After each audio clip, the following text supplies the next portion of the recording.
The lawyer's office smelled like old leather, polished wood, and the kind of sadness that seemed to stick to the walls. I sat quietly at the end of the long mahogany table, my hands folded tightly in my lap. Across from me sat my 3 siblings, Brandon, Ashley, and Marcus. They were dressed like they were attending an expensive business meeting instead of Grandma Cecilia's will reading. Brandon wore a dark designer suit and a watch that probably cost more than my car. Ashley kept checking her phone, her perfectly styled hair falling over one shoulder as she waited impatiently. Marcus, the oldest, looked completely relaxed. He leaned back in his chair with his arms crossed, as if he already knew exactly how everything was going to turn out. And maybe he did. After all, Grandma had never been shy about loving her grandchildren. But my siblings had always believed she loved them more. Mr. Whitman, Grandma's lawyer, cleared his throat and began reading. To my grandson, Brandon Caldwell, I leave $3 million, along with the investment account ending in 4421. Brandon smiled. Not a small smile. A victorious one. He glanced around the room as if he wanted all of us to understand exactly how important he was. To my granddaughter, Ashley Caldwell, I leave $3 million, along with the investment account ending in 9173. Ashley covered her mouth with one hand, pretending to be surprised. Thank you, Grandma, she whispered. I almost laughed. Grandma had been dead for less than 24 hours, and Ashley was already thanking her for money. Mr. Whitman continued. To my grandson, Marcus Caldwell, I leave $3 million, along with the investment account ending in 2288. Marcus gave a satisfied nod. Then came the properties. Grandma's lake house. Her rental properties. The small commercial building downtown. Everything was divided between the 3 of them. Even Grandma's jewelry collection, the collection I had helped her photograph, clean, and organize every summer, was divided equally. I didn't receive a single piece.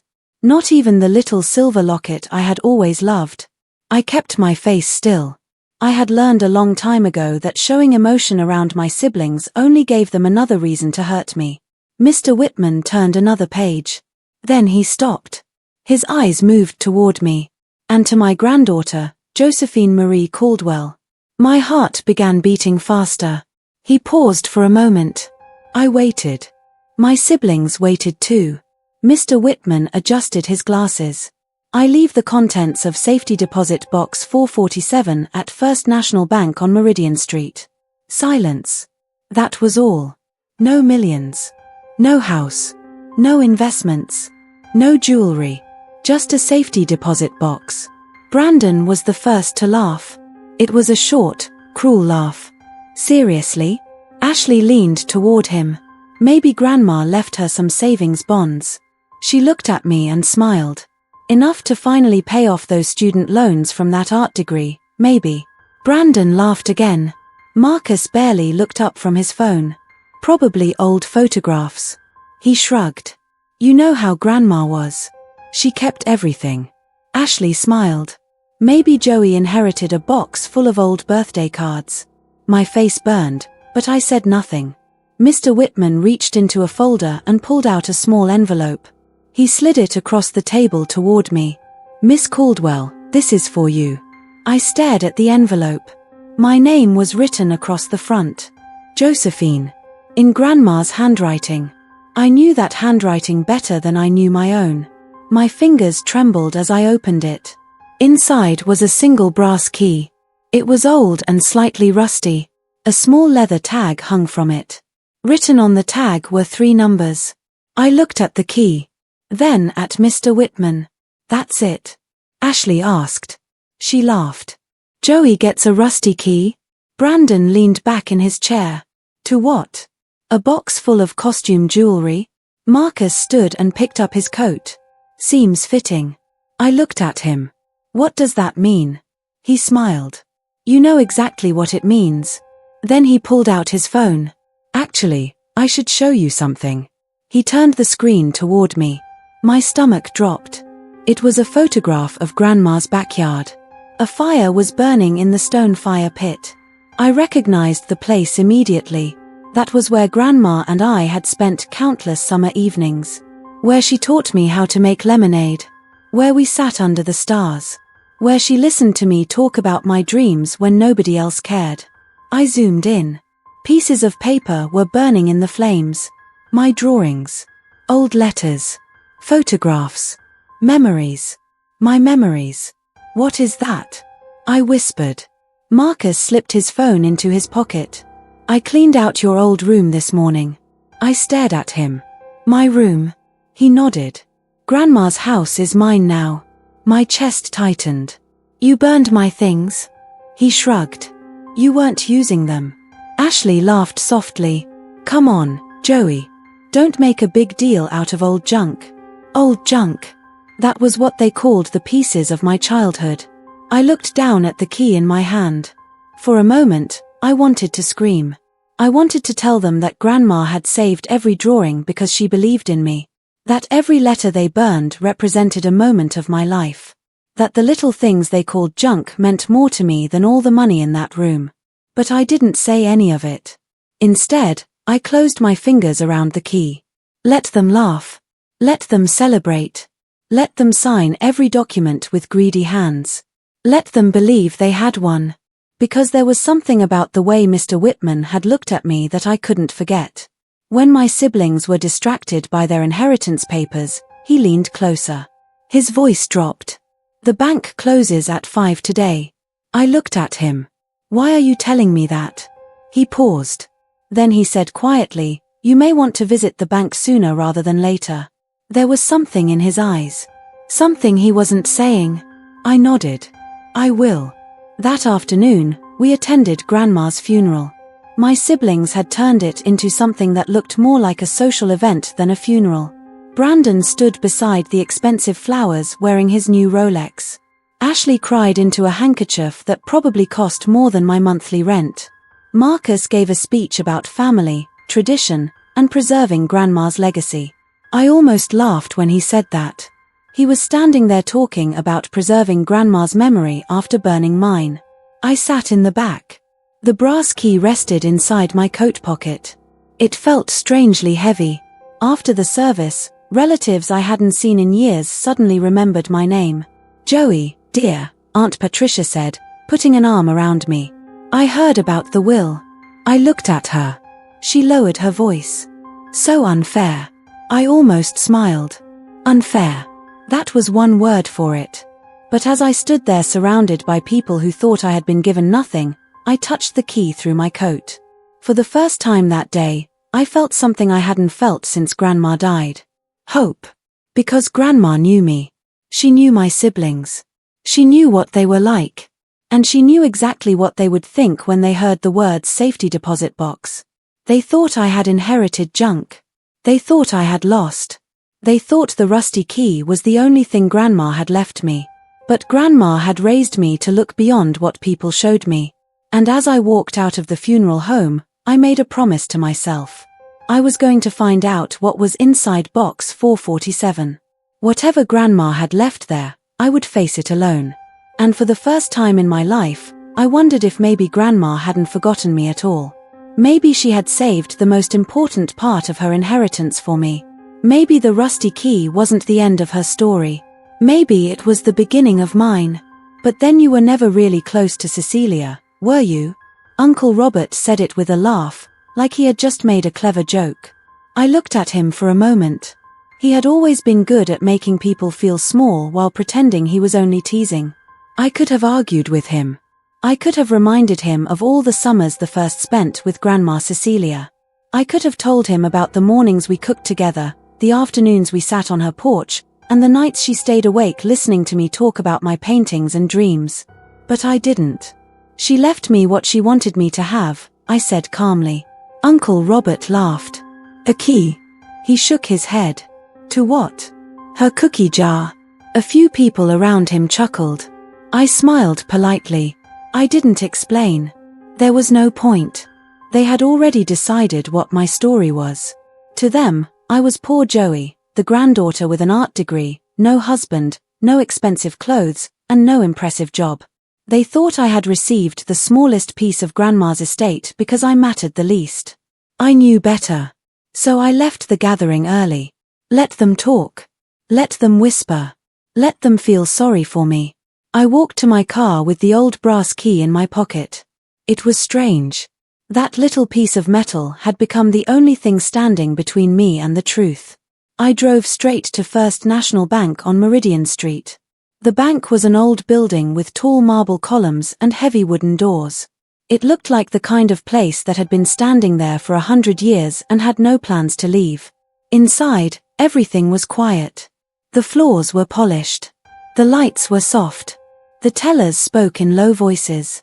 As soon as I approached the safety deposit desk, an older woman looked up. Her name tag said Mrs. Chen. She studied my face for a second. Then she smiled. Miss Caldwell. I nodded. I'm here about a safety deposit box. I know. Her answer surprised me. You do? Mrs. Chen smiled again. We've been expecting you. My heart skipped. She held out her hand. The key, please. I placed the rusty brass key in her palm. She turned it over and examined the number. 447. She nodded. Your grandmother was very specific about the instructions for this box. I stared at her. Instructions? Yes. She lowered her voice. She gave us instructions several years ago. What kind of instructions? Mrs. Chen glanced toward the hallway leading to the vault. She said you were to come alone. I felt a strange chill. She said I couldn't bring anyone? No. Mrs. Chen shook her head. She said you had to come after the other beneficiaries had signed the estate documents. I stared at her. That meant Grandma had known. She had known exactly when I would come. She had known my siblings would sign everything first. She had even known they would rush to collect their inheritance. Mrs. Chen's eyes twinkled. She also said you would understand why once you opened the box. I didn't know what to say. So I simply nodded. Mrs. Chen led me through a secure door and into the vault. Rows of small metal boxes covered the walls. Everything looked cold and serious. But somehow, I felt like I was getting closer to Grandma with every step. Finally, we stopped. Box 447. Mrs. Chen unlocked it and stepped aside. You can take your time. I pulled the box open. Inside were only 3 things. The first was a thick manila envelope filled with documents. The second was a worn leather journal. The third was a silver key. Unlike the rusty brass key, this one looked new. A small metal tag was attached to it. There were numbers written on the tag. Coordinates. I stared at them for several seconds. Then I picked up the journal. I knew it immediately. My hands began to shake. It was Grandma's investment journal. She had kept it for decades. She wrote in it almost every week. I remembered sitting beside her at the kitchen table while she wrote in those pages. My siblings had always claimed the journal didn't exist. Years earlier, when they searched Grandma's study looking for financial records, they had opened drawers, searched cabinets, and even looked behind bookshelves. They couldn't find it. Now I understood why. Grandma had hidden it for me. I carefully opened the cover. The final entry was dated 1 week before she died. My eyes filled with tears before I even read the first line. The handwriting was unmistakable. My dearest Joey. I took a deep breath. Then I continued reading. By now, your brothers and sister have probably divided what they believe is my entire estate. I stopped. My heart began beating faster. Let them. I almost smiled. That sounded exactly like Grandma. The money I left them is real. It is enough to make them happy. More importantly, it is enough to keep them from asking questions. I covered my mouth. I could almost hear her voice. Then I read the next sentence. What they don't know is that the money they received represents only about 15% of what I actually own. I froze. I read the sentence again. Then a third time. 15%. I looked at the manila envelope. My hands were trembling now. I continued. You see, my darling girl, while your brothers and sister spent their visits asking about my will, my bank accounts, and the things they believed they would inherit, you spent your time asking about my life. My vision became blurry. While they counted my possessions, you counted my stories. I wiped my eyes. Grandma continued. Do you remember the story I told you about your grandfather's foolish investment in that little coffee company in Seattle? I smiled through my tears. Of course I remembered. Grandpa had bought shares in a tiny coffee business many years ago. Everyone in the family had laughed about it. Even my father had called it a foolish investment. Grandma had always told me the story while we cooked together. Everyone thought those shares were worthless. They were not. That company became Starbucks, and those shares became worth a fortune. I stared at the page. Then I remembered another story. Grandma had once told me about buying pieces of land around Austin in the 1970s. My siblings had laughed when they heard about it. They called it Grandma's dirt collection. But Grandma had never cared what they thought. She had simply smiled and said, "Sometimes the land nobody wants becomes the land everybody wants." I kept reading. Do you remember those pieces of land your brothers and sister laughed about? My breath caught. They are now in the middle of one of Austin's most valuable technology areas. I slowly lowered the journal. My grandmother had been quietly building wealth for decades. And nobody knew. Not my siblings. Not my parents. Not the rest of the family. Nobody except Grandma and the people she trusted. Then I read the next part. The key you are holding opens more than a box, Joey. It opens the door to everything I truly owned. I looked at the silver key. My fingers tightened around it. Everything I kept hidden from people who loved my money more than they loved me. My heart broke. Not because of the money. Because I finally understood why she had done it. She hadn't been trying to punish my family. She had been protecting something.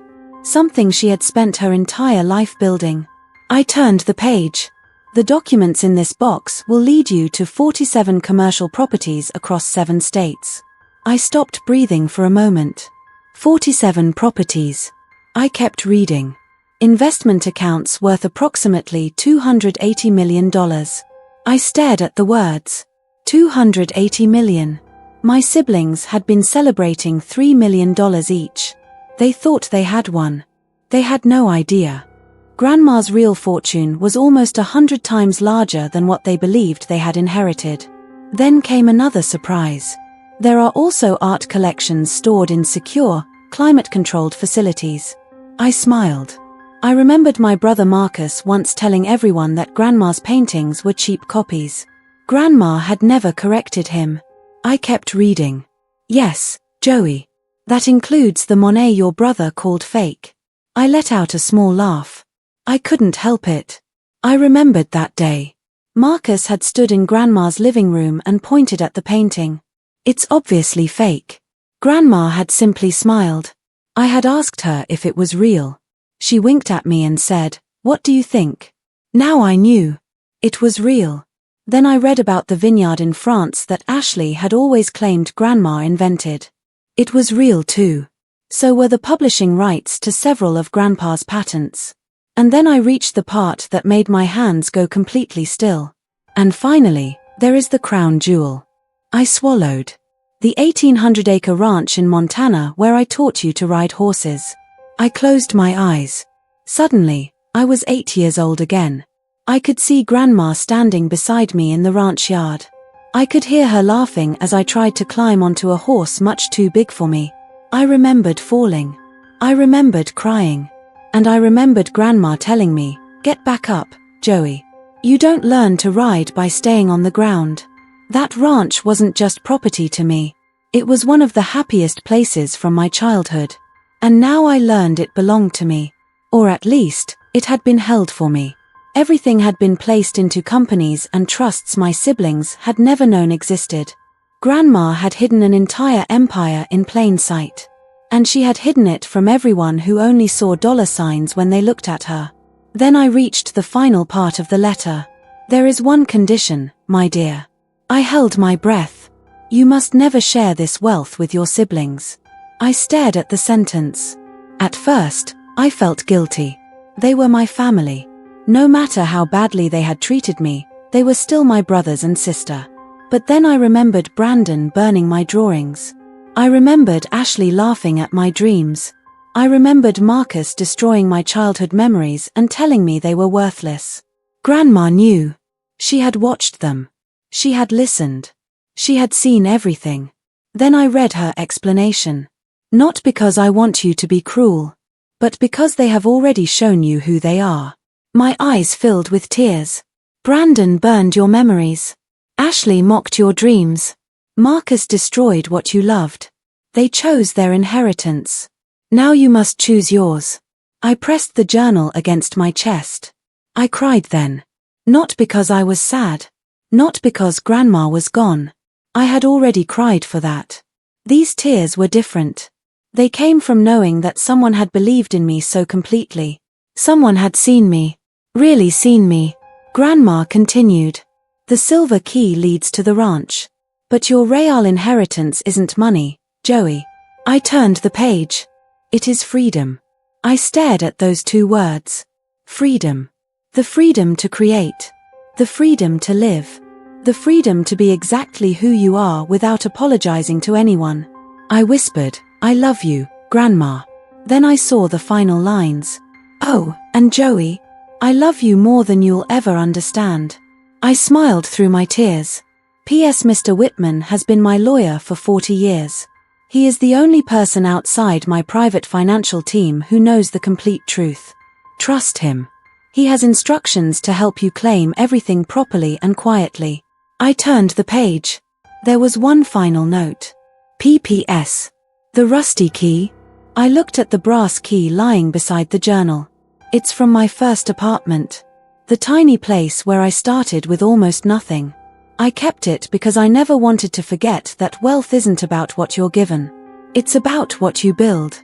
I touched the key gently. Then I read the last sentence.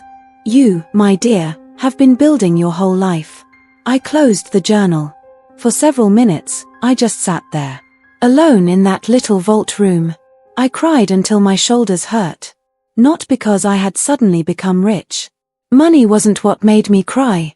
It was the realization that Grandma had noticed every little thing I had done. She had noticed that I spent summers learning her recipes instead of asking how much money she had. She had noticed that I helped organize her photographs instead of trying to sell her jewelry. She had noticed that I asked about her childhood in Poland instead of asking about her investment accounts. My siblings had seen Grandma's possessions. I had seen Grandma. That was the difference. I finally opened the manila envelope. Inside were property deeds, trust documents, account information, company records, names of lawyers, names of property managers, and instructions for accessing everything. It wasn't just money. It was an entire hidden empire. The ranch alone was worth more than everything my siblings had received combined. I sat there staring at the documents. A few hours earlier, my family had laughed because Grandma had left me a rusty key. They had called me the worthless grandchild. They thought I had inherited nothing. They couldn't have been more wrong. I reached for my phone. There was only one person I needed to call. Mr. Whitman. I dialed his number. He answered after the first ring. Josephine. His voice was calm. I took a deep breath. Mr. Whitman, I'm at the bank. There was a short silence. Then he said, You opened box 447. Yes. And you found the journal? I looked down at Grandma's handwriting. Yes. Another pause. Then I asked the question that had been sitting in my mind since I opened the box. Did you know all of this?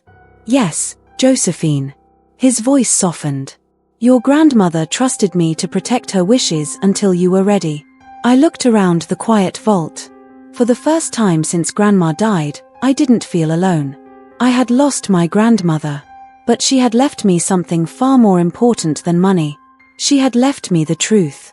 And now, I was finally ready to discover everything she had spent a lifetime building. I didn't know where this new life would take me. I didn't know what would happen when my siblings eventually discovered the truth. But I knew one thing. I wasn't going to become like them. I wasn't going to measure people by their money. I wasn't going to forget where I came from. And I wasn't going to apologize for finally being free. I picked up the rusty key one more time. The same key they had laughed at. The same key they had called worthless. I held it tightly in my hand and smiled. Grandma had been right. The key wasn't valuable because of what it opened. It was valuable because of what it reminded me of. She had started with almost nothing. She had built an incredible life. And now she had handed me the chance to build mine. Not as the poor granddaughter. Not as the family disappointment. Not as Joey with the art degree. Just as Josephine. Grandma's granddaughter. The girl who loved her for who she was. And perhaps, finally, the woman who was ready to become exactly who she had always believed I could be. Aha, Josephine. Mr. Whitman's voice was warm when he answered the phone. I trust you found everything in order. I looked down at the journal in my lap. She left me everything, I said quietly. There was a small pause. Not everything, he corrected gently. Your grandmother left your siblings what they expected. Money. Yes. His voice became softer. She left you something they never understood was valuable. I looked around the quiet bank room.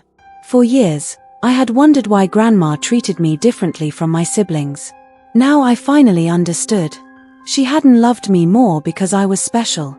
She had trusted me because I had never tried to take anything from her. Mr. Whitman continued.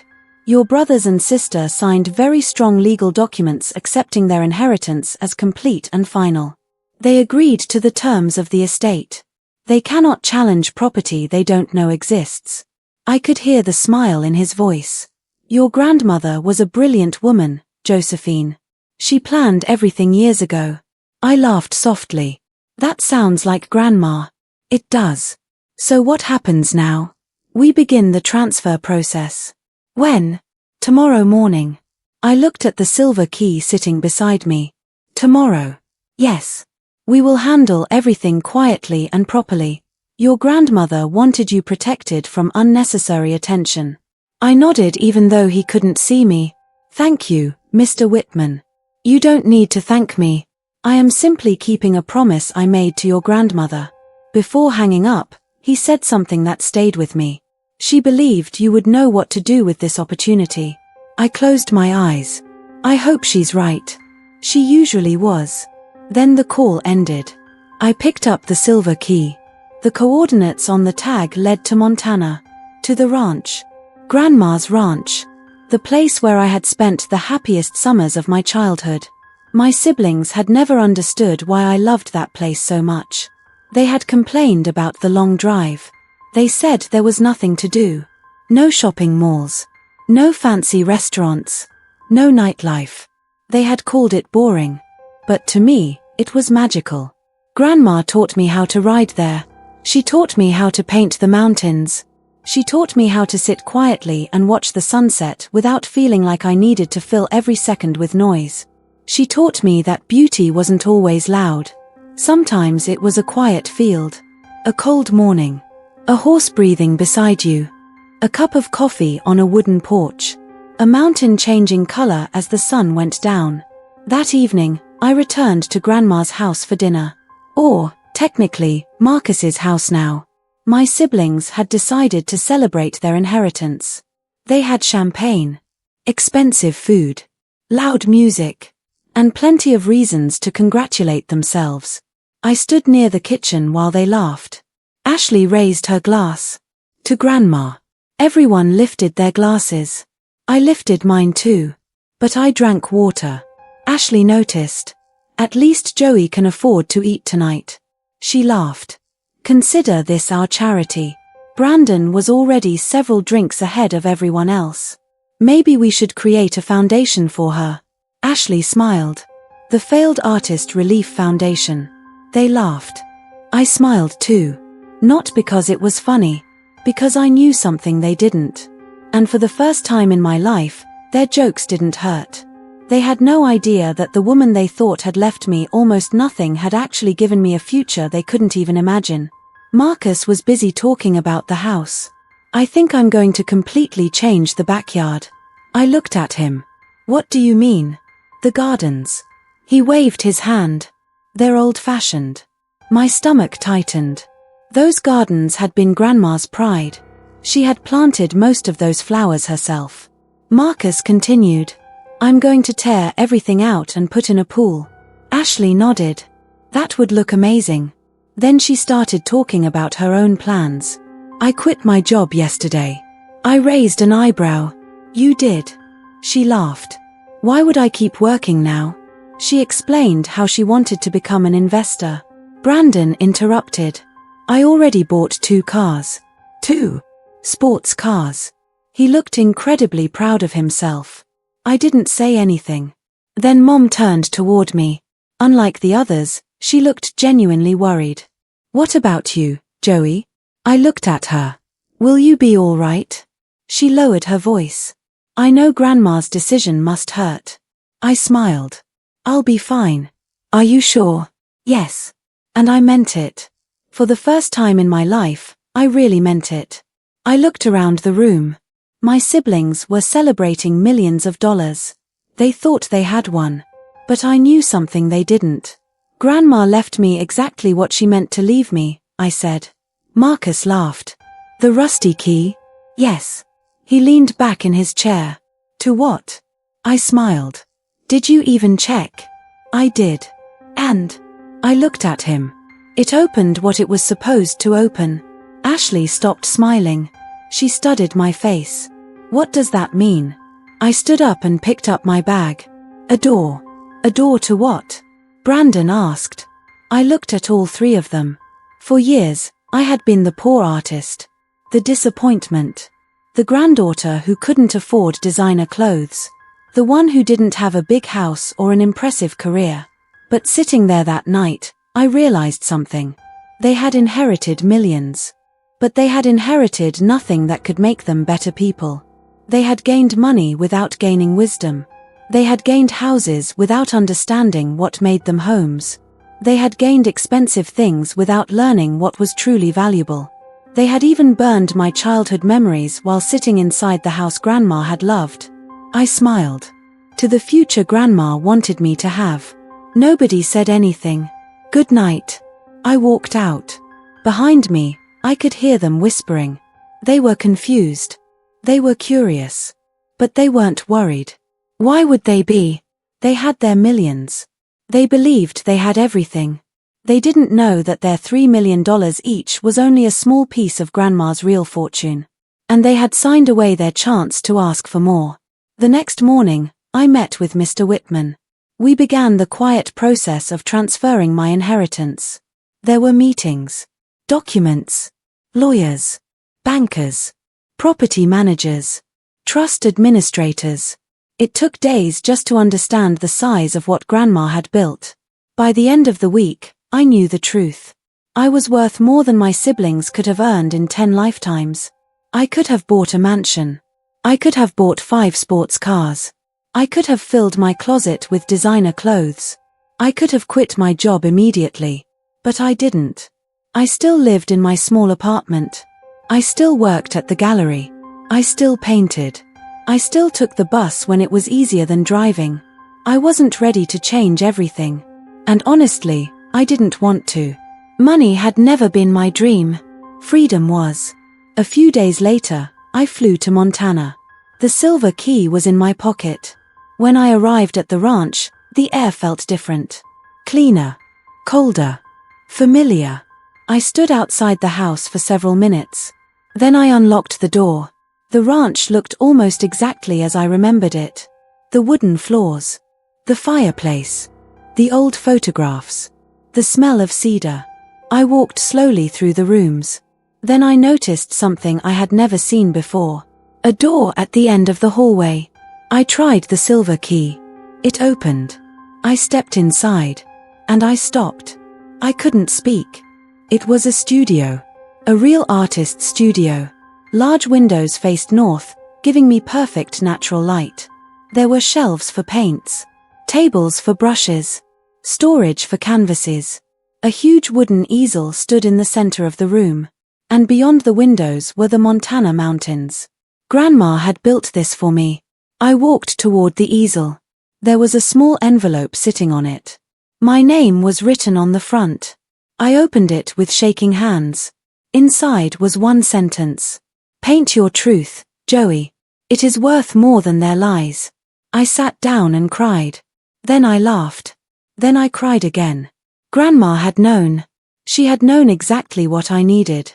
Not another bank account. Not another expensive gift. A place where I could finally create without fear. A place where nobody could tell me that my dreams were worthless. That studio became my favorite place in the world. I spent weeks painting there. Mountains. Horses. Old barns. Wildflowers. Storms. Sunsets. But most of all, I painted people. People who had been hurt. People who had been ignored. People who had been told they weren't good enough. I painted the way Grandma had taught me to see the world. Slowly. Honestly. Without judging it. 6 months later, something happened that I never expected. My first solo art exhibition opened in New York. I almost cancelled it 3 times. I was terrified. What if nobody liked my work? What if people laughed? What if my siblings were right? Then I remembered Grandma's note. Paint your truth. So I went. The gallery was packed. People stood in front of my paintings for hours. Some cried. Some asked questions. Others simply stood quietly and stared. Then something unbelievable happened. A buyer purchased the entire collection. The total price was $2.3 million. The buyer remained anonymous. The purchase was made through a company called CLC Investments. Cecilia Louise Caldwell Investments. I knew immediately. I smiled. Thanks, Grandma. Of course, my siblings came to the opening. Not because they suddenly understood my art. Not because they had changed. They came because the exhibition was receiving attention. There was free champagne. Important people were there. And my name was suddenly appearing in newspapers and art magazines. Ashley walked up to me with a smile. I always knew you had talent. I almost laughed.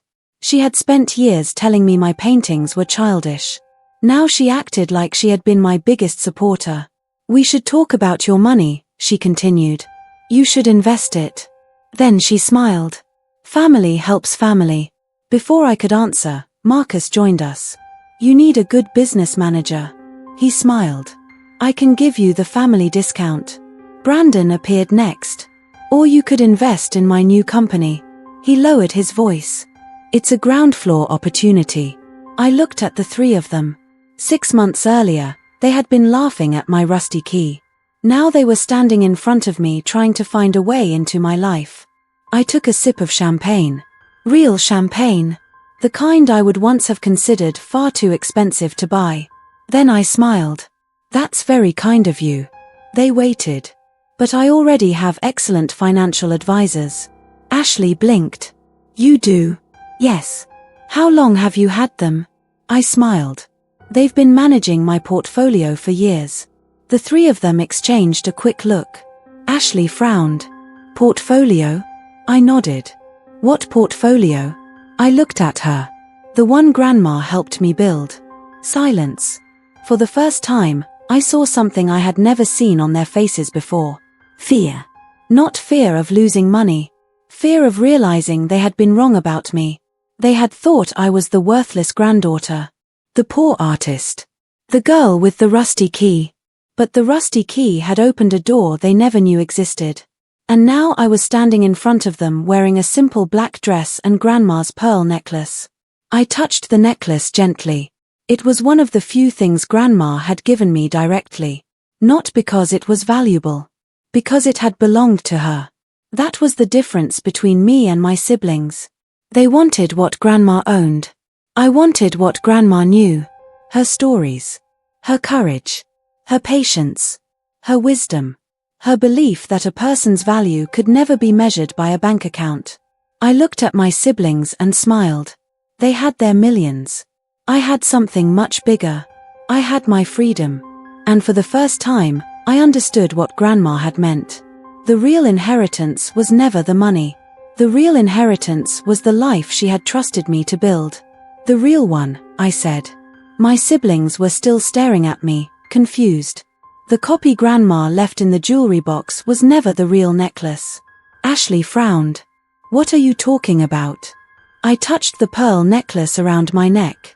This is the real one. I paused. Grandma had the original hidden at the ranch.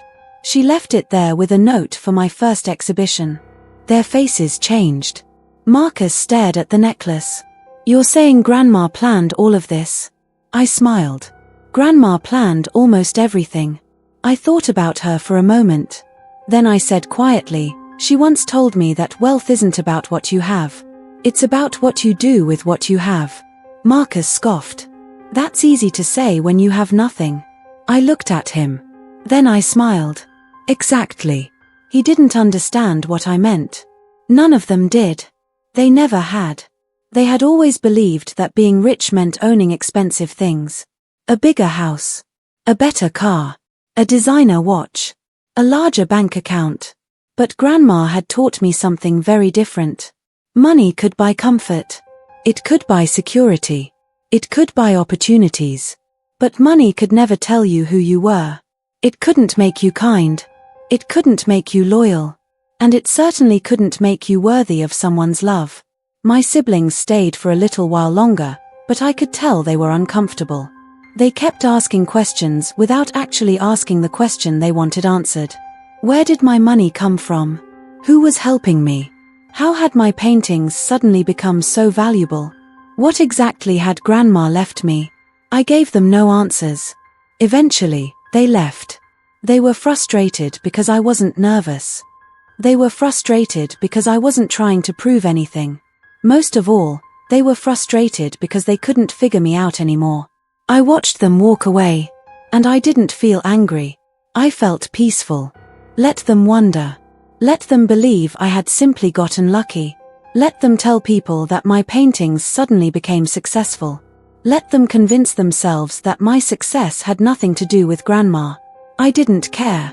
They could sleep peacefully in houses they had already paid for. They could drive their expensive cars. They could spend their $3 million however they wanted. I didn't need them to know the truth.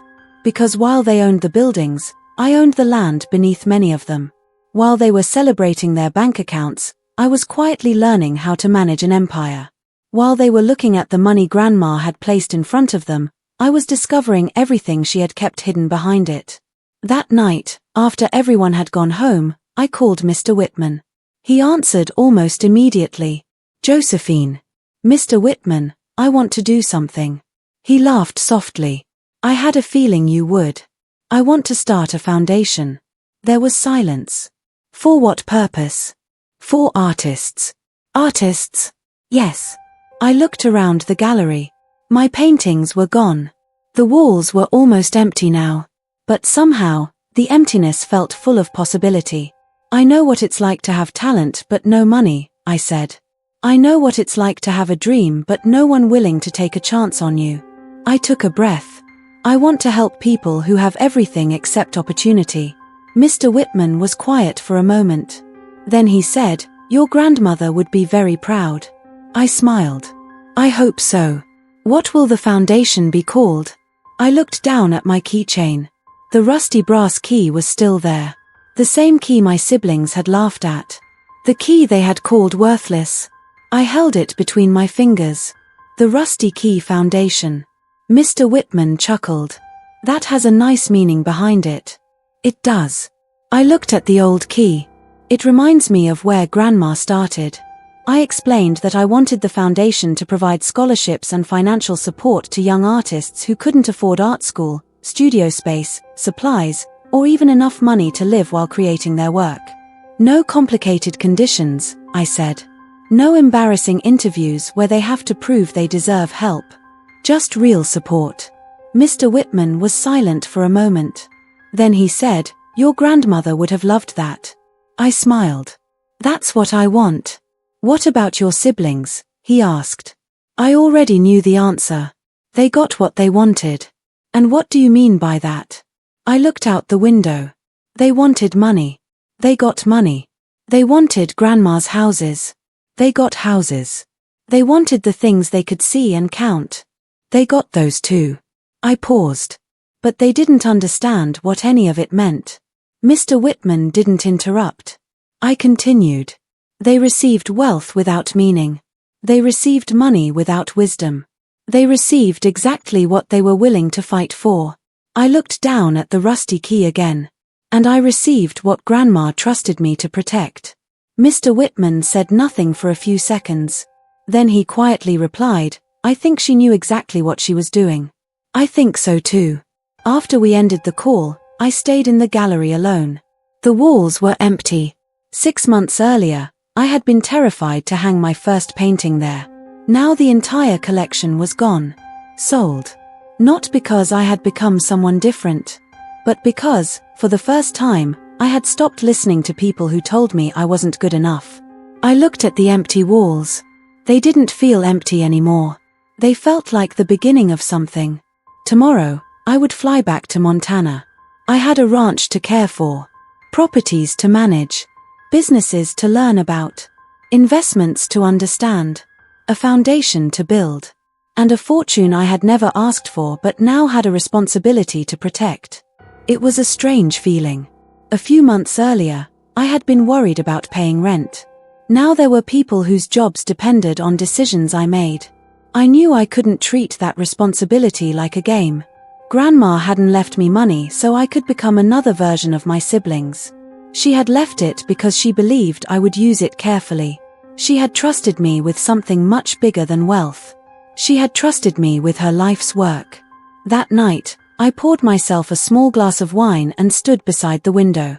I raised the glass. To Grandma. My voice shook. To the woman who saw me when nobody else did. I thought about everything that had happened. The will. The laughter. The rusty key. The bank. The journal. The ranch. The studio. The exhibition. My siblings' faces when they realized I wasn't the failure they had always believed me to be. Then I smiled. "Thank you, Grandma. Thank you for knowing me. Thank you for believing in me. Thank you for teaching me that a person's worth isn't measured by what they own.